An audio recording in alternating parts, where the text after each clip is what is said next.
Hi guys, got a question for you. Your dog, how does it see you?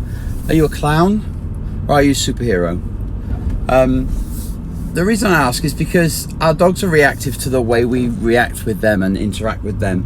And I'm just on my way to the martial arts centre this morning. It's quite early, it's about 7:20 in the morning. I've already been up, showered, had something to eat, taken my dog out, feeling good, you know, and I'm on my way to the G5 dojo. I love spending time there, so I'm really excited about that. Feeling good. I'm going to walk through the door and I'm on it, you know, what needs to be done, get on with it, train the staff, have a fantastic day, serve the students, serve the parents. It's going to be awesome. Now I decided that this morning at 6 o'clock when I got up, and the reason it's going to be so awesome is because I'm ready for it, I'm up for it. And sometimes people don't prepare for their day. So if I got up, let's say I want to be there at 9 o'clock, and at 8:30 I get up and I'm like, oh, you know, I'm feeling a bit and I just get up and get in the car and drive to work and hi everybody, have I prepped for the day? It's going to take me time, and I've lost that time. I've lost that excitement, that buzz, that energy that I create for myself. Everything that my day is, I create because of the energy I start the day with. If somebody comes to me with a problem, if I walk in and they go, oh, the bulbs aren't working in the ladies' toilets, or something's leaked, or, you know, something's happened, I'm going to meet that from a positive place because I'm already positive. I'm already awake, I'm already up, my mind's already thinking, I'm buzzing. So when something happens, I'm like, yeah, that's fine. And we can look to nature for this because my dog is a therapy dog. Not so much now because he's quite old, but we used to spend an awful lot of time in old people's homes. And one of the things I used to talk to old people about as a martial artist was the importance of just moving and keeping their body moving. And if we look to nature, if we look to a dog or a cat, the first thing they do when they wake up in the morning is stretch. They don't get up and run around like a lunatic. They get up and they stretch their body so that their body is ready and prepared for whatever they're going to do next, right? We need to do the same thing with our mind and our spirit. We need to wake it up and tell it what we want so that we're prepared for the day. Now, what's that got to do with dogs? Absolutely everything. Remember, your dog can read your mind, right? I believe this 100%. Now, I don't believe it can read your thoughts. I don't think it knows what you're thinking, but I 100% believe it can read your energy. It knows when you're happy, when you're sad, when you're frustrated, when you're poorly. It feels that aura, that energy. And we all have that aura, we all have that energy. And as a primal creature, as a primal human being, I believe that was one of our most forthcoming, if you like, ways of communicating. You know, I might have just made that up, that word, but it's kind of, you know, it's the way that we communicated first. And if you think about us going into a primal state of mind, if you felt threatened, if you were walking down the street and somebody approached you and spoke to you, if you felt, oh, I don't like this, I don't trust this person feels bad, that's that sensation. But because we live in a social society where it doesn't get tested or practiced very much, we're not very good at it. And actually society's getting worse because of smartphones and emails and text messages. People are communicating with that face-to-face experience a lot less. So youngsters nowadays are, you know, and that's why we get so much bullying. That's why people walk around with headphones on when they're walking down the street. They think they look super cool listening to their music, or they don't even give it a thought. They don't think, what does anybody think of me when I walk down the street with 2 baked bean cans on my head singing my favorite song out loud? Because they're not in a primal mindset. They're thinking, they're in the illusion that they're safe. Well, nobody's safe because there are bad people out there. So it doesn't mean that something bad's going to happen to you, but we're not safe. That's why we have a smoke alarm. We have a smoke alarm because sometimes there is a fire. Now, if I was a bad dude and I was looking for someone to mug or rob, I just look for someone with headphones on. Straight away, I know they're in their own little world. They're not thinking about being mugged or attacked. Their mind isn't where it needs to be. And I could creep right up behind them and they're not going to hear me. Why? Because they're listening to the latest Ed Sheeran album, which by the way is a good album. So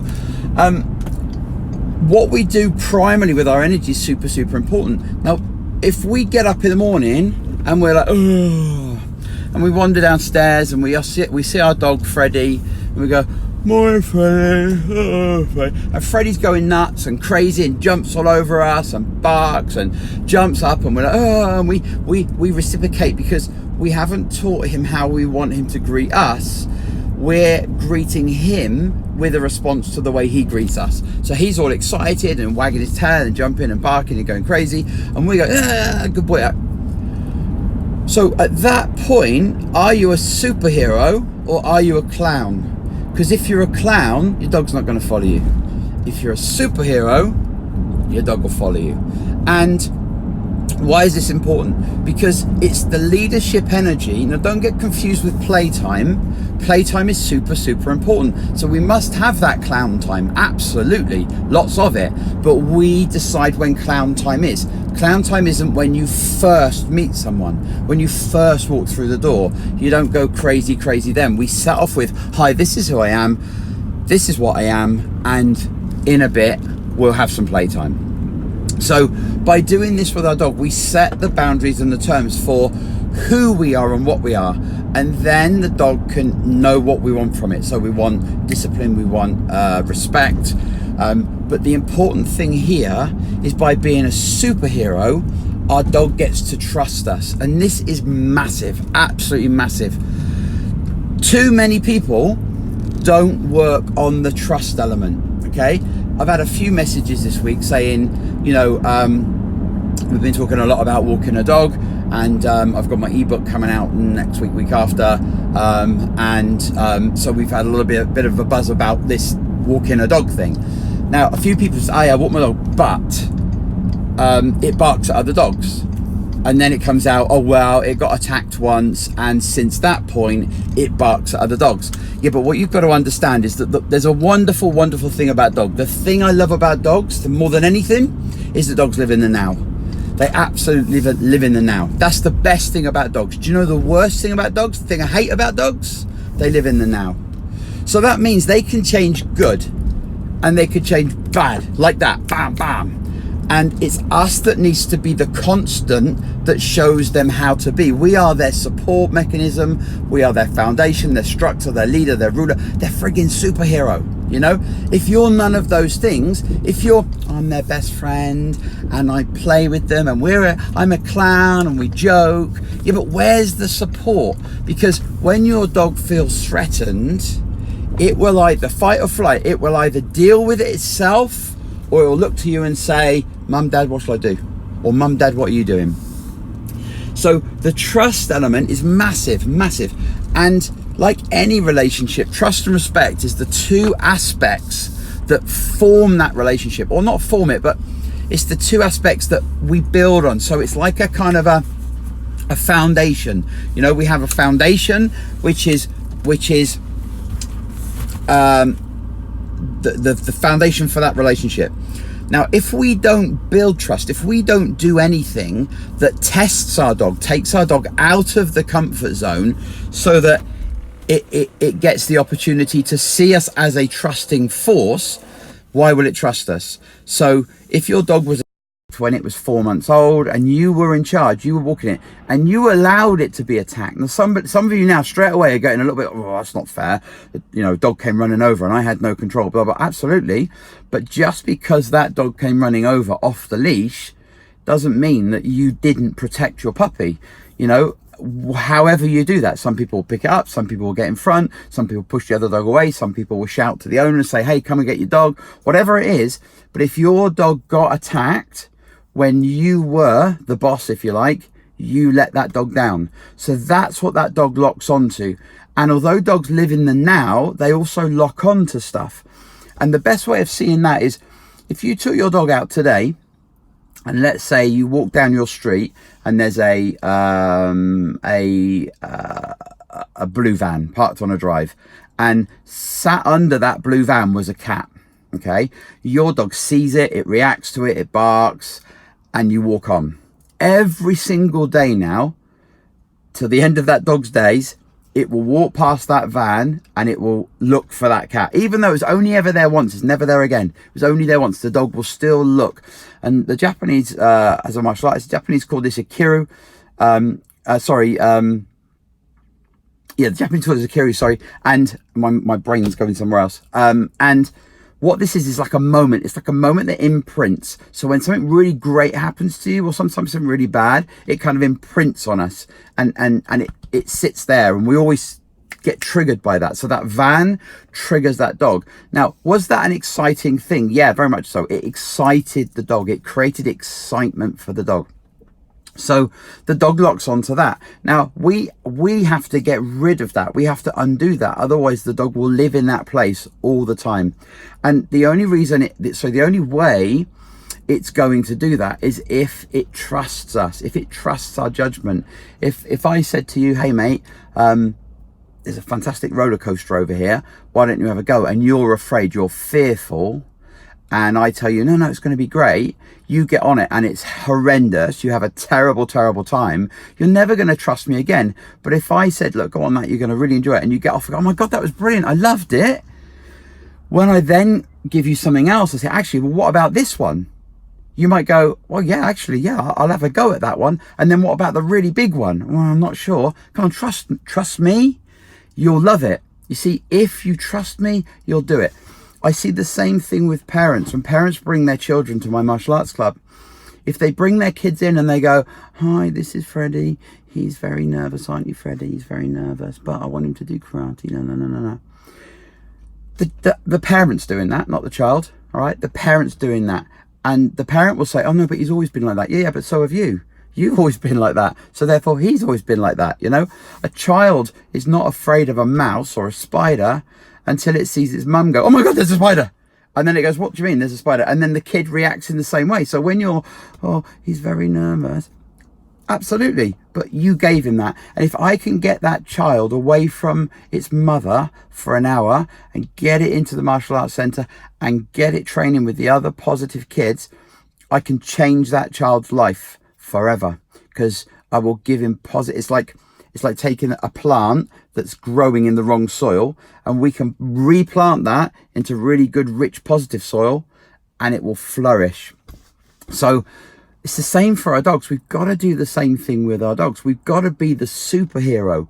So try this with your dog before you see your dog. Now, some people will say, oh, you know, my dog sleeps on the bed or on the floor with me or whatever. Okay. Just before you interact with the dog, okay, take a big, deep breath. Energize yourself, charge yourself, decide what superhero you're going to be, okay, and be that superhero. Don't be like, oh, mate, because the dog needs to know when it's under stress, it needs to know that you are there, you are the boss, you are there for it. And dogs that bark at other dogs, fear aggression, it's because they don't see you as a pillar of support. And that's either because you've let them down in the past, or because you haven't done the work, you haven't done the things to allow them to trust you.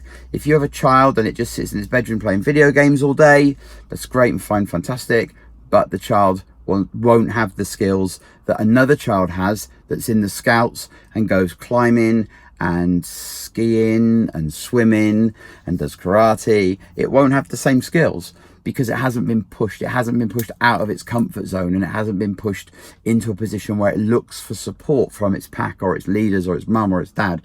And we need to be that support. So we want to go, what superhero are we? And then be that superhero, you know. Puff your chest out. You know, those of you that have watched my video on walking, positive walking, you can see, and if you've seen that video, if you're a bit of a doubter still or you're not sure, read some of the comments from people that have done it. You know, these are people I haven't met, these are people I don't know, these are people that have just watched a 20-minute video and gone, OMG, this actually works. I'm not telling my dog anything, I'm not doing anything, I'm not tricking it with treats, I'm not telling it off. All I'm doing is changing the way I feel, the way I walk, the way I think, and by doing that, it changes the way your dog is. Now, if your dog is a barker at other dogs, and is proactive and aggressive with other dogs, fear aggression. The way we fix that is you have to become that superhero. When you become that superhero in everything that you do, you know, I'll give you an experience, an example, sorry. A couple of weeks ago, I got home from a couple of days working away, and I was really exhausted. I had a long drive home, and I was really tired. And I got home, and you know that when you pull on the drive and you're like, oh, great. And I went in, and my partner with my children, she went, I knew you'd be home. I texted to say I was on my way home. I knew you'd be back, so I kept the boys up to see you. I've got twin boys, 2-year-old twin boys. And the first thing that crossed my mind was, oh, really? Because I was exhausted. So she went, I kept the boys up so they could see you. I was like, oh, really? And then I have to go, what the hell am I doing? Doesn't matter how I feel. Doesn't matter if I got a headache. Doesn't matter if my back's aching. Doesn't matter if I just want to have a shower and go to bed. It doesn't matter. I have got to be my children's superhero. So I went, so my first thought was, oh. My second thought was, oh my God, fantastic. Thank you so much. And I put my superhero cape on, metaphorically, and I go into the playroom and I'm like, boys, yeah. And I spend half an hour playing with my boys. I felt great. I really enjoyed playing. I love playing with my boys, but I'm playing with them and I put them to bed. Now, if I'd have gone with that first thought and I went and went, hi boys, how you doing? I ain't got time for this.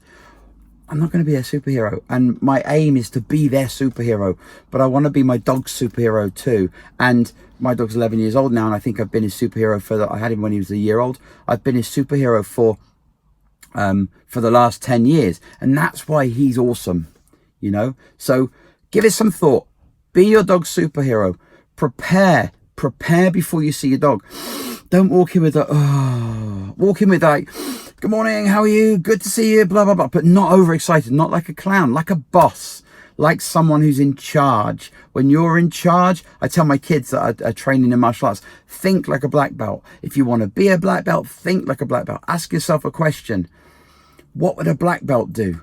So ask yourself a question. What would a pack leader do? What would a boss do? What would a managing director do? What would Richard Branson do? What would, you know, whoever you look up to in that way as a leadership role, what would they do? And become that. Have a great day. Let me know how you get on. Take care.